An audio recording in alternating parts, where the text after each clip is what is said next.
Look, I know I haven't been around much lately. Truth be told, I miss you terribly. Aside from Edna, you're the closest thing I have to friends in this world. What? To you, this is just a bookshelf. But to me, Shelley's more valuable than all the gold in the Sierra Madre. It's her name, so what?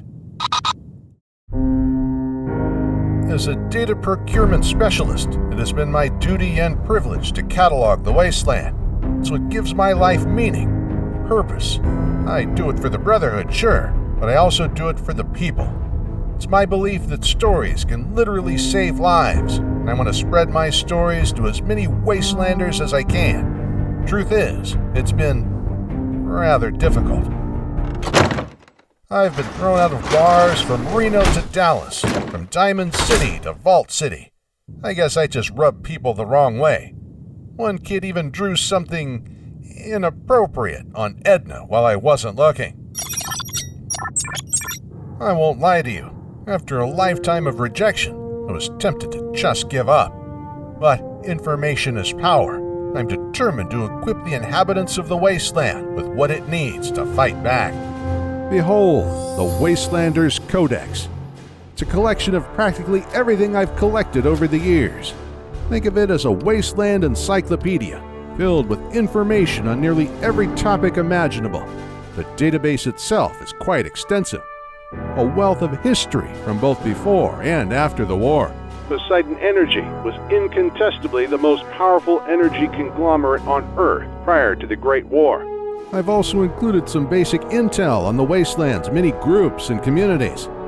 The history of the children of Adam is tied closely to the history of Megaton.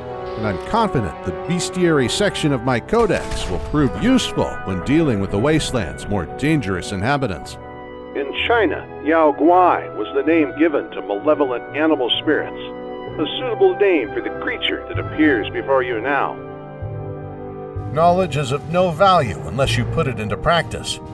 Consider this codex our gift to the Wasteland, Shelley. For yours is the gift that keeps on giving.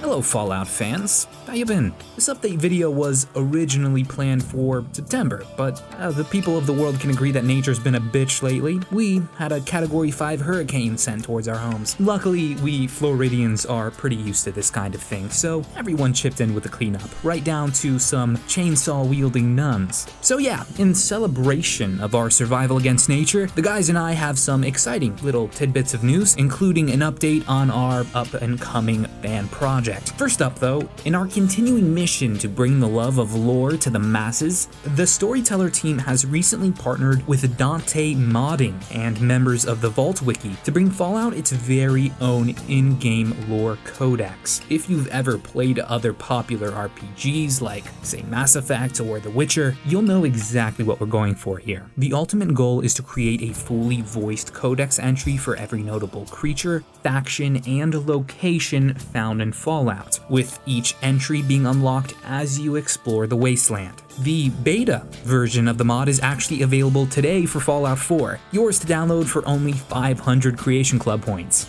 No, I'm just messing with you, it's free, it'll always be free, and it's available on the Nexus and BethesdaNet for both PC and Xbox One. Sadly, Sony's restrictions makes a mod like this impossible on the PS4.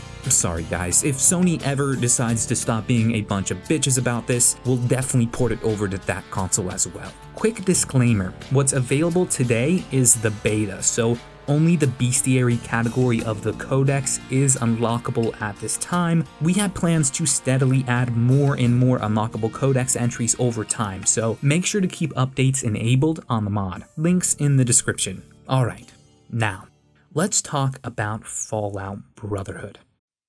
If you've been keeping up with the ShoddyCast, you'll know the bulk of our time in recent months has been completely monopolized by this rather unique fan project of ours, Fallout Brotherhood. Since our last update video, we've completed some additional animations and creature design. We've also had the privilege of casting some incredible voice talent for the project, including none other than Mark Meer, aka Commander Shepard from the Mass Effect franchise. Yeah, turns out Commander Shepard is a Storyteller fan, so getting him to be the voice of Roger Maxson in a military-centric storyline, just too perfect. And the good news doesn't stop there, because this somewhat ambitious fan project of ours recently got a little more ambitious.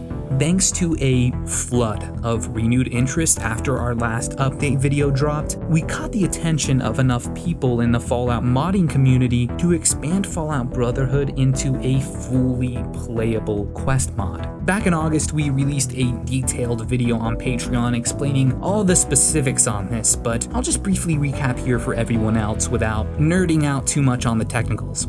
Through some rather clever tinkering in the creation kit, the creation kit being the tool used to create Fallout 4, our more tech-savvy modding volunteer managed to crack the code used in Fallout 4's memory den. You remember the memory den. It's the place where we encountered that really well-scripted event in Fallout 4's main questline, the part where we took a walk through a dead man's memories. It was probably Bethesda's best storytelling moment in Fallout 4. So, more than a few of us were disappointed that the memory loungers were rarely used after that. Here's this amazing piece of technology in Fallout's universe that allows the player to experience simulated memories, and the sole survivor really only uses it once or twice himself. The player doesn't get to spend much time reliving memories from before the Great War, which felt like a missed opportunity for many of us lore enthusiasts out there. Well, with some help from the Fallout modding community, we are going to try and remedy that. We've been able to create a custom memory den sequence, tailor-made for the sole survivor. The premise is that the storyteller will use the in-game memory loungers to render events from before the Great War, such as the events of Mariposa and the founding of the Brotherhood of Steel. This quest will ultimately allow the player to take a walk through history, as it were, experiencing the events of the Mariposa Rebellion for themselves.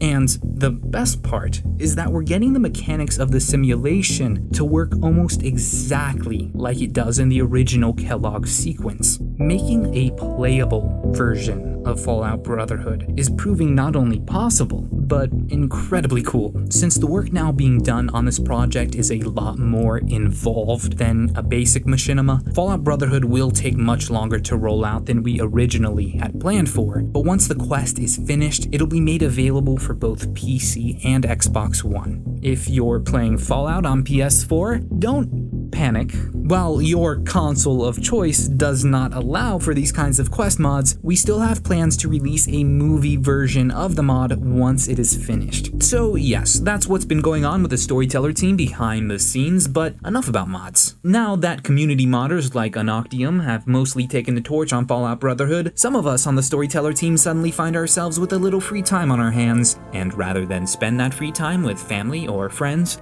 we're gonna make internet videos. A couple of us took a poll on Patreon recently where we shared our ideas for upcoming lore videos about topics that we care about. Our Caesar video was actually a reaction to that poll, and as a result, it became our most shared video of the past 365 days, which is awesome. I think we're going to be diving further into the more cerebral and philosophical parts of our favorite games and characters. It's an aspect of lore we haven't covered really yet. So yes, keep your eyes peeled for more nerdy crap like that in the coming months. Ladies and gentlemen, if you'd like to keep up with the cast, the best way to do that is, I guess, by belling us here on YouTube, or, you could just follow us on Facebook and Twitter.